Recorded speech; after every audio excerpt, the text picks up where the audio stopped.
Test 2. You'll hear a number of different recordings, and you'll have to answer questions on what you hear. There will be time for you to read the instructions and questions, and you will have a chance to check your work. All the recordings will be played once only. The test is in 4 sections. Write all your answers in the listening question booklet. At the end of the test, you will be given 10 minutes to transfer your answers to an answer sheet. Now turn to Section 1.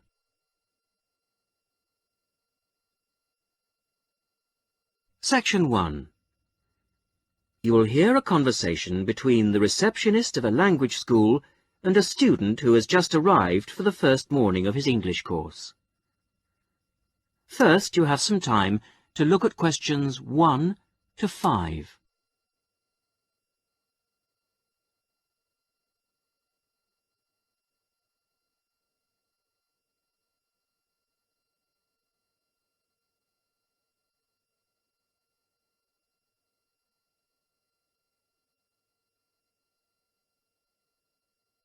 You will see that there is an example which has been done for you. On this occasion only, the conversation relating to this will be played first. Sorry to keep you waiting. Well, firstly, let me give you this booklet. It tells you a bit more about the school, the courses and the social activities we offer. Now, on the first page, there's an outline of this morning's activities. There, you see. The programme starts at 10 o'clock. Try not to be late, as it's a very full day. The programme begins at 10 o'clock, so 10 o'clock has been written against the answer. Now we shall begin. You should answer the questions as you listen, because you will not hear the recording a second time. Listen carefully to the first part of the conversation and answer questions 1 to 5. Sorry to keep you waiting. Well, firstly, let me give you this booklet. It tells you a bit more about the school, the courses and the social activities we offer. Now, on the first page, there's an outline of this morning's activities. There, you see. The programme starts at 10 o'clock. Try not to be late, as it's a very full day. At 10 o'clock, all the new students will gather in the main hall to meet the principal and the rest of the staff. In fact, you spend most of the morning in the main hall. Where's that? I'll show you in a minute. Just let me quickly run through this morning's events first, and then I'll explain how to get there. Yes, okay. Right, where were we? Yes, so the principal's talk will last about 15 minutes, and then the Director of Studies will talk to you for half an hour about the courses and the different requirements for each. After that, the Student Advisor will tell you about the various services and activities we offer to students. Any questions? So, all of this is in the main hall? That's right. And then you'll go next door to classroom 5 at 11 o'clock. What happens there? You'll have a test. Test? I don't like the sound of that. What sort of test? Oh, it's nothing to worry about. It's just a placement test to help us find your level of English so that we can put you in the right class. It won't last long. You now have some time to read questions 6 to 10.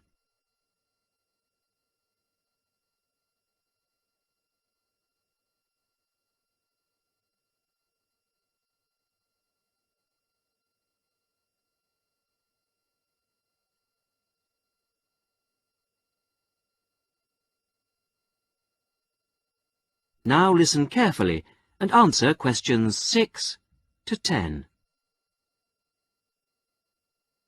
But how do I find the main hall? Right. If you look on the back of the booklet I gave you, you'll see a map of the school. Let me show you. Look, you came in through the main entrance here, and now we're here at reception. Now, to get to the main hall, you walk on to the end of this corridor in front of you, and then you turn left. Walk along past the language laboratory and then past the library, which is next to the language lab on the same side, and facing you is the main hall at the end of the corridor. You can't miss it. So it's next to the library, in fact. Yes, that's right. I should be able to find that. And do you have a computer laboratory? Yes, we do. Could you tell me where that is? Certainly, yes. You go down to the end of this corridor again, but this time don't turn left, turn right away from the main hall. The computer lab is immediately on your right, OK? Mm-hmm. And where's the staff room in case I need to find a teacher at some stage? The staff room is near the main entrance, on the left over there, just opposite the reception desk. In a day or two, I'm sure you'll find your way around very easily. Oh, one last thing. Is there a student common room? Oh, yes, I forgot to mention that. It's this area here, very close to where we are now, to the right of the reception desk as you come in the main entrance. There's tea and coffee facilities there. Great. Thank you very much. You're welcome. That is the end of section 1. You will now have half a minute to check your answers.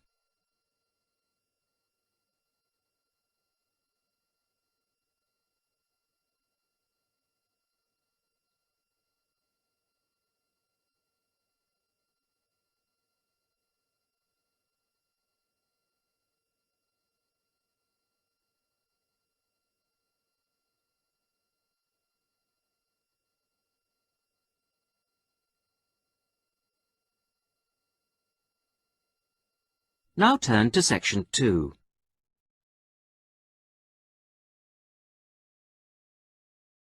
Section 2. You will hear a talk given to new students about a university advisory service. First, you have some time to look at questions 11 to 15.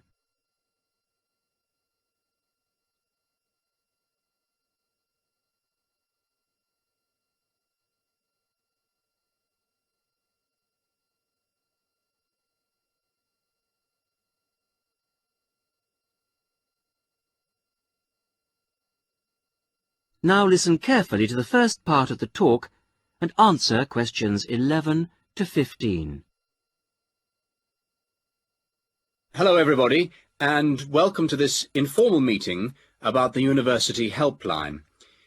The Helpline was set up 10 years ago by the Students' Union, and it aims to provide new students to the university with a service that they can use if they need information about practical areas of student life that they're unfamiliar with. Let me give you some examples of the type of help we can offer. We can provide information on financial matters. For example, you may feel that your grant is insufficient to see you through college life, or you may have some queries regarding the fees you're paying if you're an overseas student. In both cases, the helpline would be able to go through things with you and see what the outcome might be. Another area we can help with is what we generally term the domestic area, things such as childcare and the availability of nursery provision, for example, come under this. Then there's academic issues that may arise while you're in the early stages of your course that you may not know what to do about. You may wish to know more about essay deadlines, for example, or how to use the library. There are all kinds of questions you will find yourself asking and not knowing where to get quick answers from. The helpline would be able to provide these. The last example I've given here is simply termed social. And yes, there is a lot of social life here, but you may have a particular interest you wish to pursue, or you may wish to participate in outings or trips if you don't know many people at the moment. Before you hear the rest of the talk, you have some time to look at questions 16 to 20.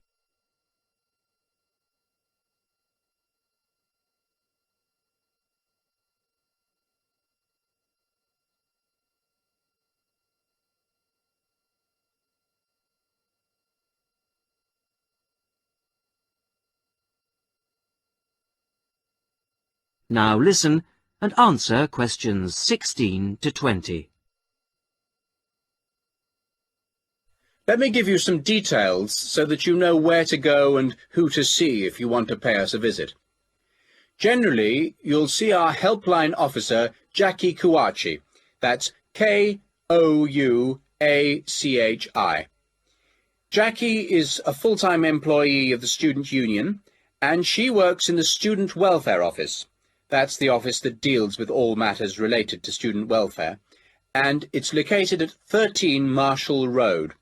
I have some maps here for those of you who haven't been there yet. If you wish to ring the office, the number is 326-9940. That's 326-9940. The office is open between 9:30 and 6 o'clock on weekdays and from 10 to 4 on Saturdays. And there'll be somebody there, usually Jackie or myself, between those times. If you want to make an appointment, you can phone or call at the office in person. Please note that it may not be possible for anyone to see you straight away, particularly if it's a busy time, lunchtime for example, and you may have to go on the waiting list and then come back later. Well, enough from me. Any questions? That is the end of section 2. You will now have half a minute to check your answers.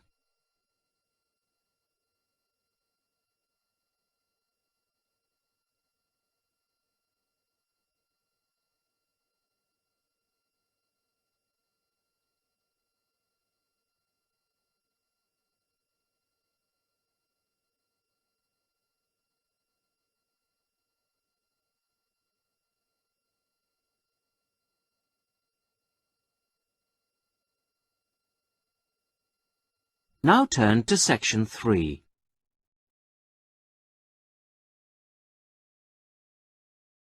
Section 3. You will hear the beginning of a tutorial on a business studies course. The tutor is discussing job interviews with two students, Muriel and Dave. First, look at questions 21 to 24.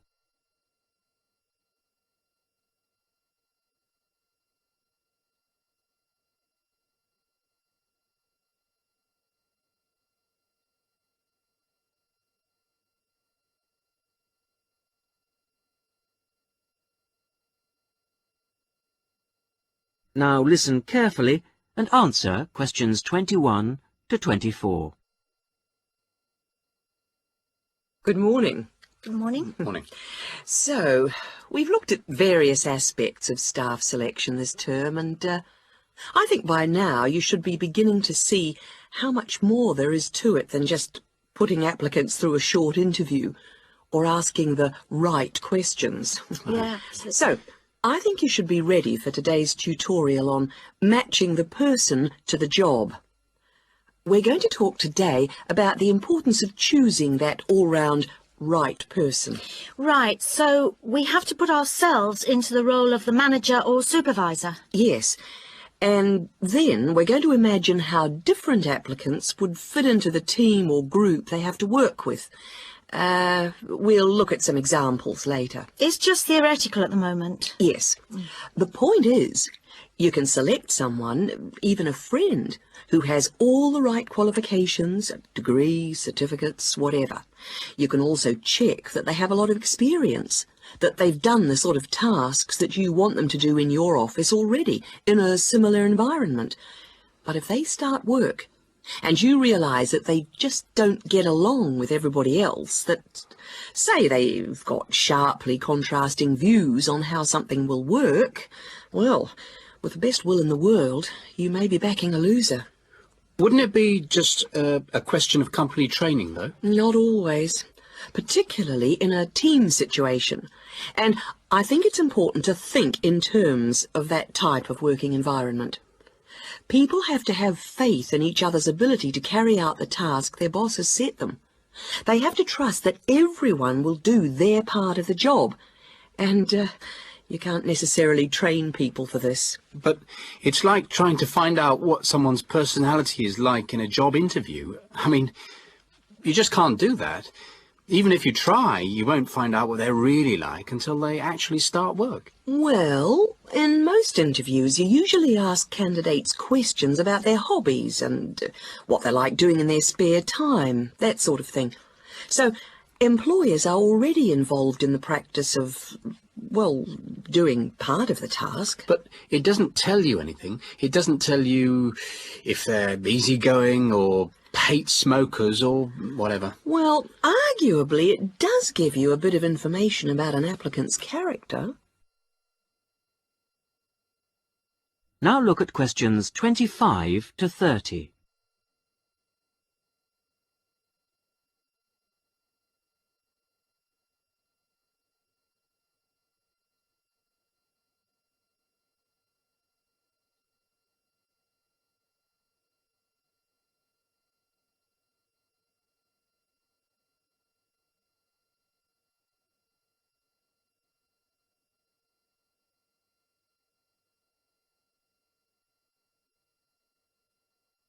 Now, as the tutorial continues, listen and answer questions 25 to 30. Well, arguably, it does give you a bit of information about an applicant's character, but also, more and more employers around the world are making use of what are called personality questionnaires to help them select new staff. And What's it called? a personality questionnaire.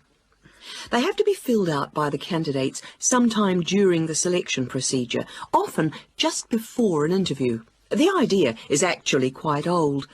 Apparently they were used by the ancient Chinese for picking out clerks and civil servants, and then later they were used by the military to put people in appropriate areas of work. They've gained a lot of ground since then, and there are about 80,000 different tests available now, and almost 2/3 of the large employers use them. Which makes you think that there must be something in them. That's right. They ask the sort of questions that you might expect, like, do you like working under pressure, or are you good at keeping deadlines? And what if people can see through them and just write what they think the employer wants to see? Well, that's always a possibility. I mean, it's human nature to lie, isn't it? Well, that's the point. Apparently it isn't. These tests are compiled by experts, and they believe that the answers can provide a few simple indicators as to roughly the type of person that you are, that people will generally be truthful in that situation. And then you can go some way towards finding out whether someone's, say, forward-looking, a go-ahead type of person, or resistant to change. Yes, and there are all kinds of other methods which can be... That is the end of section 3. You will now have half a minute to check your answers.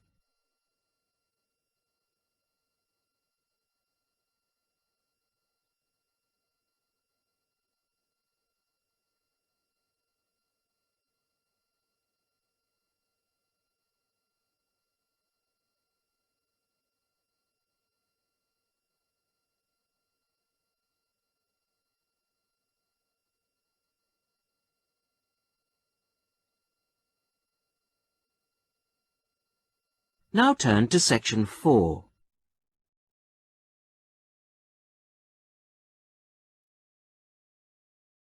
Section 4.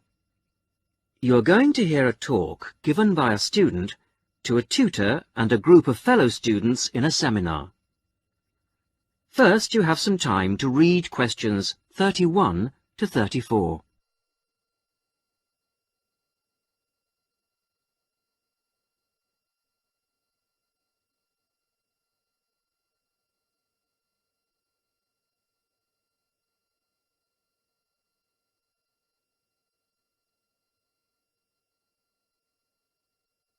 Now, as you listen to the beginning of the talk, answer questions 31 to 34. Right, are we all here? Okay. As you know, today Vivian is going to do a presentation on the hat-making project she did with her class during her last teaching practice. So, over to you, Vivian. Thanks. Mr. Yardley has asked me to describe to you the project I did as a student teacher at a secondary school in London. I was at this school for 6 weeks, and I taught a variety of subjects to a class of 14-year-old pupils. The project I chose to do was a hat-making project, and I think this project could easily be adapted to suit any age. So, to explain the project. After we'd done the research, we went back to the classroom to make 2 basic hat shapes using rolls of old wallpaper.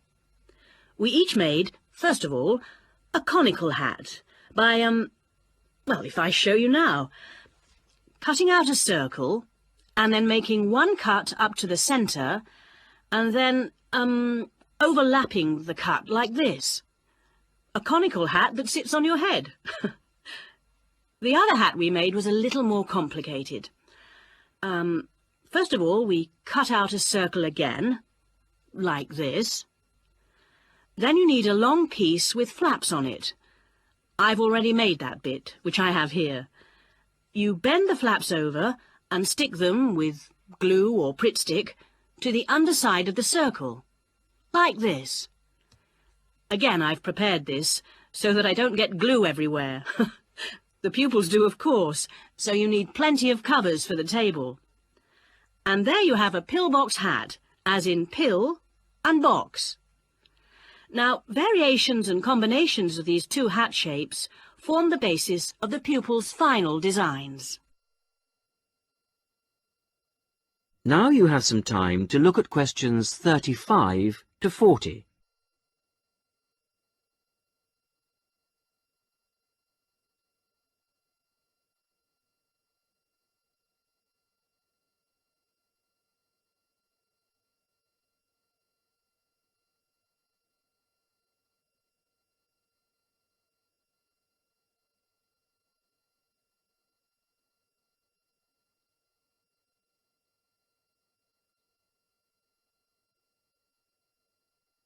Now listen and answer questions 35 to 40.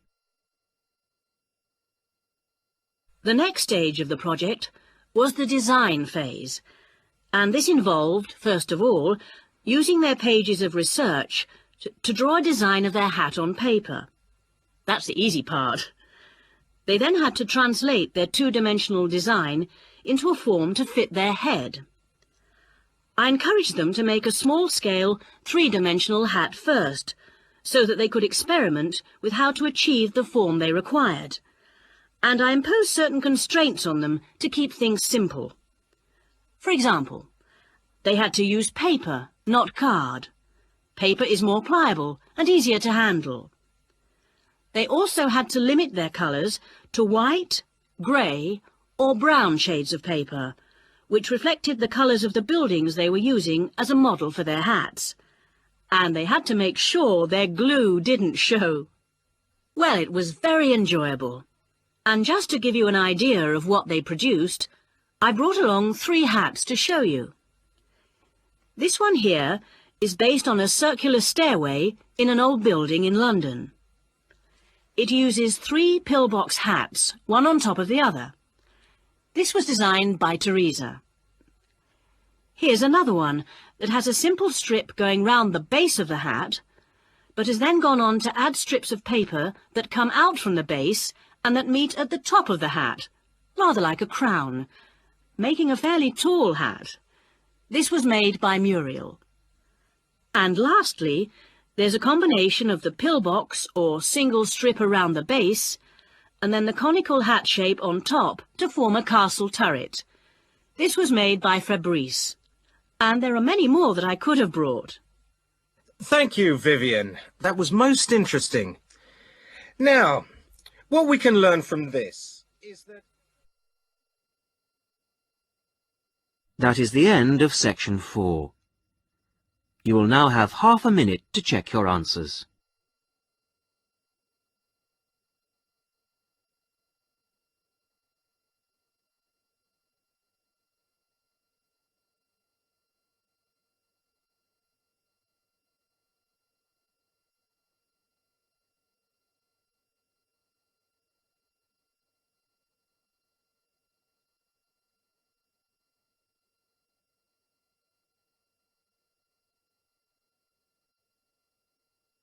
That is the end of the listening test. In the IELTS test, you would now have 10 minutes to transfer your answers to the listening answer sheet.